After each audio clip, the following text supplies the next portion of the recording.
How to zoom in on iPhone. Hello everyone, I am Vishalka and welcome to our channel. Now let's get right into the tutorial.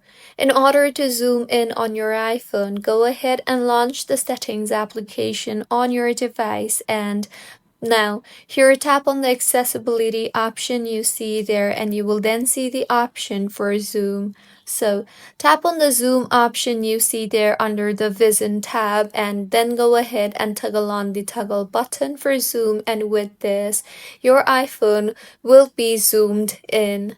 Or you can also simply go back to your home screen and tap on your home screen thrice, and you will see a pop-up.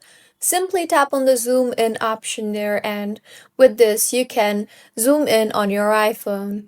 So this is how you can zoom in iPhone. If you find this tutorial helpful, please like the video and do comment if you have any queries. Also, do subscribe to our channel for more helpful tutorials like this. See you on the next one.